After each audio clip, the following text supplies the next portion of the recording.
नमस्कार दोस्तों, आपका स्वागत है आपके अपने YouTube चैनल रेलवे की पाठशाला पे। दोस्तों, मेरे पास बहुत सारे ऐसे कमेंट प्राप्त हो रहे हैं जिसमें जो रेलवे कर्मचारी हैं वो ये जानना चाहते हैं कि अगर वो हायर एजुकेशन करना चाहें तो किस प्रकार से रेलवे से परमिशन लेकर हायर एजुकेशन कर सकते हैं। तो यहाँ पर देखिए ये कमेंट है कि सर मैं वर्तमान में रेलवे में कार्यरत हूँ, मैं ग्रेजुएट करना चाहता हूँ, तो कौन सी प्राइवेट यूनिवर्सिटी से ग्रेजुएशन कर सकता हूँ, वीडियो बनाइए प्लीज़। ऐसा ही मैसेज आप ये भी देख सकते हैं कि भाई हायर स्टडी के लिए एनओसी कैसे ले, क्या करना है, एक वीडियो बना दो। जुलाई 2023 सेशन में इग्नू से बीए कोर्स का एडमिशन लिया हुआ है जो सितंबर में कंफर्म हुआ है, बट अभी तक एनओसी नहीं ली है। ईस्ट कोस्ट रेलवे जोन है मेरा। ऐसे बहुत सारे मैसेज हैं। तो चलिए आज के इस वीडियो में मैं आपको बताऊंगा कि अगर आप हायर एजुकेशन करना चाहते हैं तो उसके लिए किस प्रकार से रेलवे से एनओसी लेंगे। तो चलिए शुरू करते हैं आज के इस वीडियो को। तो यहाँ पर देखिए, अगर आप हायर एजुकेशन करना चाहते हैं तो उसके लिए दोस्तों आप रेलवे में स्वयं पाठी के रूप में बैठने की अनुमति ले सकते हैं। मतलब जिसको आप बोलते हैं कि नॉन कोलिजिएट, मतलब रेगुलर आप नहीं कर सकते हैं, रेलवे आपको परमिशन देता है स्वयं पाठी के रूप में। तो ऐसे कोई भी कोर्सेज, ऐसी कोई हायर एजुकेशन जो नॉन कोलिजिएट हो सकती है वो आप यहाँ पर कर सकते हैं। तो यहाँ पर देखिए मैं आपको उत्तर पश्चिम रेलवे का एक फॉर्मेट दिखा रहा हूँ। इस प्रकार की आपको एक एप्लीकेशन लिखनी होगी जो आपको सीनियर डीपीओ होता है कार्मिक विभाग के अंदर, उसके पास आपको एप्लीकेशन भिजवानी है थ्रू प्रॉपर चैनल। ठीक है, अब चलिए मैं आपको बताता हूँ कि इसकी टर्म्स कंडीशन क्या क्या होती है। तो देखिए पहले तो आपको ये पता होना चाहिए कि इसकी क्या एनओसी लेने के लिए क्या क्या टर्म्स कंडीशन है। तो यहाँ पर देखिए जो central civil services conduct rule है 1964, उसमें दोस्तों सेवा के दौरान उच्च शिक्षा आप ग्रहण करना चाहते हैं तो उसके लिए आपको विभागीय अनुमति लेना आवश्यक है। अगर देखिए आप एनओसी लेकर, विदाउट एनओसी लेकर, सपोज कीजिए अगर आप रेलवे में भी जॉब कर रहे हैं और आप एनओसी नहीं ले रहे और कोई भी एजुकेशन क्वालिफिकेशन प्राप्त कर लेते हैं तो वो आपकी एचआरएमएस में नहीं जुड़ेगी। यानी कि सीधा सा मतलब यह है कि आप कोई भी डिपार्टमेंट एग्जाम या प्रमोशनल एग्जाम में उस जो एजुकेशन क्वालिफिकेशन है उसका बेनिफिट नहीं ले सकते। तो यहाँ पर देखिए जो अराजपत्रित अधिकारी है, मतलब नॉन गेजिटेड जो एम्प्लॉय हैं, वो दोस्तों यहाँ पर उच्च शिक्षा के लिए एनओसी ले सकते हैं और वो स्वयं पाठी के रूप में, ठीक है, यहाँ पर क्लियर लिख रखा है स्वयं पाठी के रूप में ले सकते हैं। अब इसकी टर्म्स कंडीशन क्या क्या है तो यहाँ पर देख लीजिए, यहाँ पर लिखी हुई है। पहला कि हायर एजुकेशन जो आप कर रहे हो, चाहे कोई भी कोर्स आप कर रहे हो, तो उसमें प्रशासनिक कार्य में बाधा उत्पन्न नहीं होनी चाहिए और ना ही कार्य क्षमता प्रभावित होनी चाहिए। देखिए प्रशासनिक कार्य का मतलब यह है कि जो है मान लीजिए आप ड्यूटी कर रहे हैं तो एक तो ड्यूटी टाइम आपको डिस्टर्ब नहीं होना चाहिए, ठीक है, यानी कि आप स्पष्ट लिख रहे हैं कार्य क्षमता प्रभावित नहीं हो। कार्य क्षमता प्रभावित होने का मतलब है कि आप जो ड्यूटी कर रहे हैं उसमें कार्य क्षमता में आपका कोई प्रभाव उसका नहीं आना चाहिए।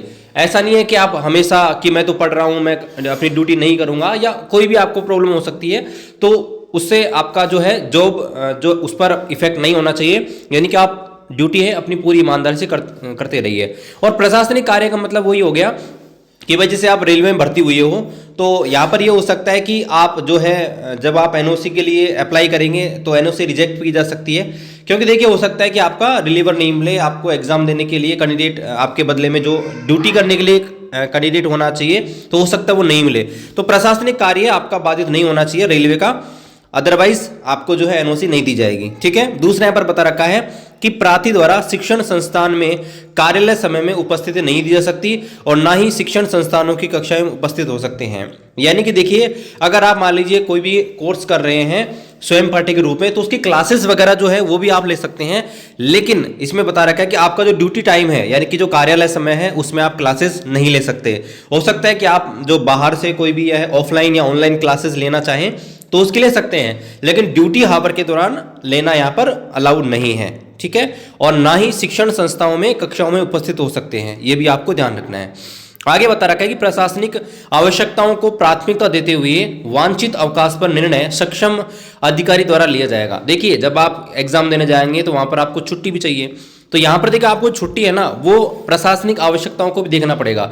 जैसे बहुत सारी पोस्ट ऐसी होते हैं जिनमें दोस्तों यहाँ पर रेलवे में सीधी सीधी सेफ्टी से जुड़ी हुई है, और ऐसे में अगर वो कर्मचारी नहीं हुए तो यहाँ पर रेल का जो संचालन है उस पर डायरेक्ट इफेक्ट पड़ेगा। जैसे स्टेशन मास्टर हुआ, पॉइंट्समैन हुआ, ट्रैक मेंटेनर हुआ, ये ऐसी पोस्ट है जहाँ पर दोस्तों आपको एनी टाइम चाहिए जो एम्प्लॉय हैं, अगर वो नहीं हुए तो कहीं ना कहीं रेल संचालन में बहुत ज़्यादा बाधा उत्पन्न हो सकती है।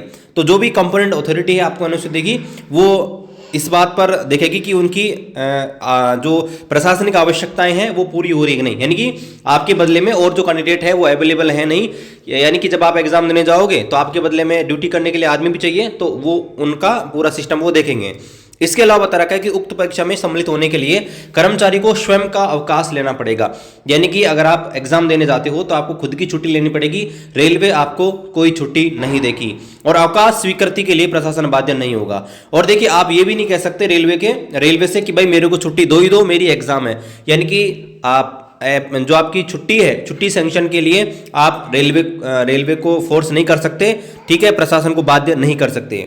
आगे बता रखा है कि आवेदन में कर्मचारी को पूर्ण पाठ्यक्रम कोर्स का उल्लेख करना चाहिए और कर्मचारी को पूरे पाठ्यक्रम कोर्स के लिए एक बाहरी विभागीय अनुमति प्रदान कर दी जाए। देखिए कई कोर्स क्या होते हैं 3-4 साल के होते हैं, तो ऐसे में क्या होता है कि आपको जो एप्लीकेशन आप लिखेंगे एनओसी के लिए उसमें दोस्तों पूरा आपको बताना है कि भाई मैं ये करना चाहता हूँ, ये इतने साल का है, 3 साल का है, 4 साल का है, जिससे क्या होगा कि आपको एक बार में ही 3-4 साल की अनुमति दे दी जाए, यानी कि बार बार आपको अनुमति लेने की जरूरत नहीं पड़े हर साल।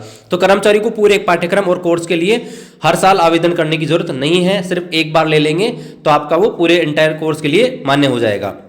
आगे बता रखा है विभागीय अनुमति लेने के लिए निर्धारित परफॉर्मा में प्रार्थना पत्र आवेदन करने की अंतिम तिथि से पूर्व देना आवश्यक है।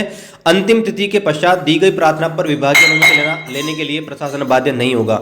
यानी कि देखिए कोई भी आपका आप जो एग्जाम यहाँ पर लेना चाहते हैं, मतलब कोई भी ग्रेजुएशन करना चाहते हैं या कोई भी डिग्री लेना चाहते हैं, तो उसका क्या ऑनलाइन फॉर्म निकलते हैं। तो आपको क्या है दोस्तों, ऑनलाइन जो फॉर्म निकलते हैं उसका टाइम पीरियड होता है कभी 15 दिन, 20 दिन, 1 महीना।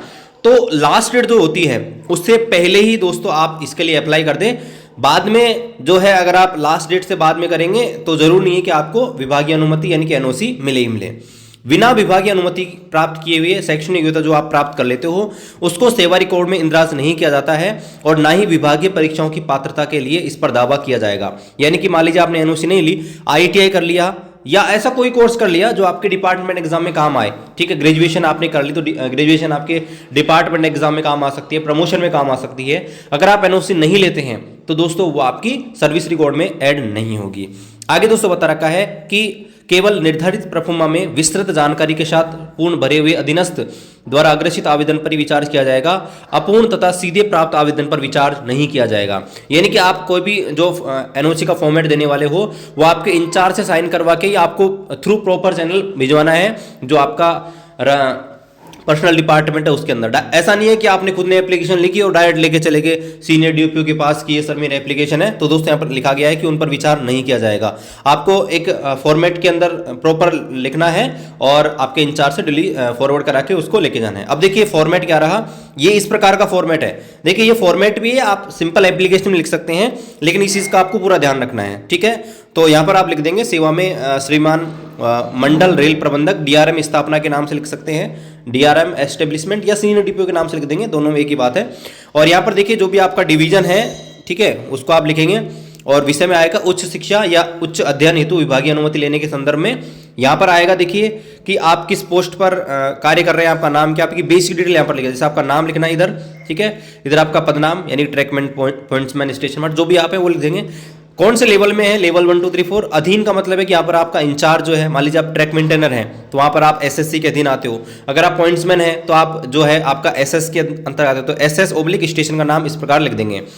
और यहाँ पर लिखेंगे मैं हायर सेकेंडरी यानी कि 12th करना चाहते हो, ठीक है, सीनियर हायर सेकेंडरी या 3 वर्ष से कोई भी जो आप करना चाहते हो, ठीक है, तो 12th करना चाहते हो या ग्रेजुएशन जो भी है वो आपको यहाँ पर बताना है और उसका नीचे जानकारी देनी है।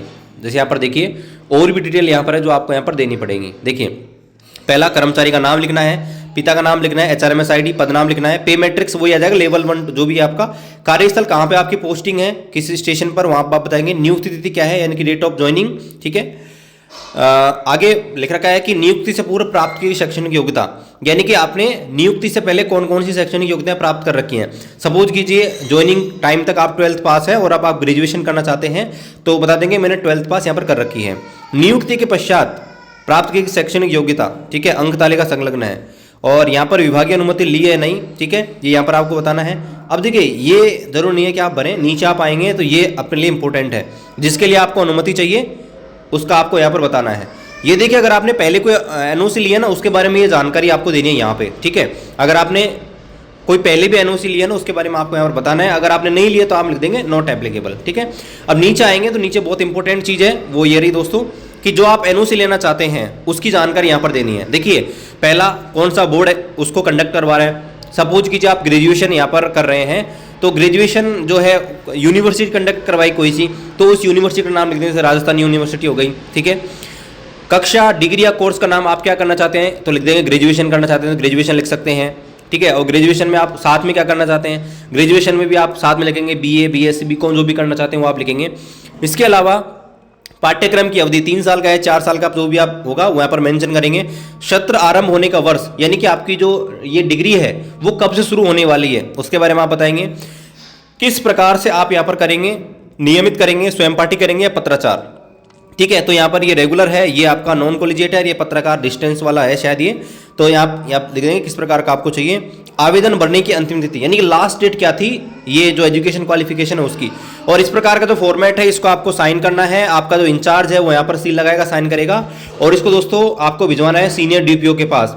अब यहाँ पर देखिए साथ में आपको क्या लगाना है, यहाँ पर ये एप्लीकेशन है, एप्लीकेशन के साथ दोस्तों आपका जो लास्ट डेट रखी गई है, आपका जो फॉर्म भरा है ना उसकी जो उसका नोटिफिकेशन निकलता है उस नोटिफिकेशन की कॉपी लगानी है आपको साथ में। और साथ में दोस्तों आपको जो फॉर्म आपने भरा है उस भरे हुए फॉर्म की साथ में कॉपी आपको लगानी है और फिर इसको आपके इंचार्ज से फॉरवर्ड करा के और फिर आपको यहाँ पर भेजना रहेगा, ठीक है। तो मैंने आपको यहाँ पर पूरी प्रोसेस बता दी है। इसमें आपको किसी प्रकार का कोई डाउट है आप कमेंट कीजिएगा, हम रिप्लाई देने की पूरी कोशिश करेंगे। बाकी दोस्तों आपको वीडियो अच्छा लगे, जानकारी अच्छी लगे, वीडियो को लाइक कीजिए, चैनल को सब्सक्राइब कीजिए, शेयर कीजिए। मिलते हैं अगले वीडियो में, तब तक जय हिंद।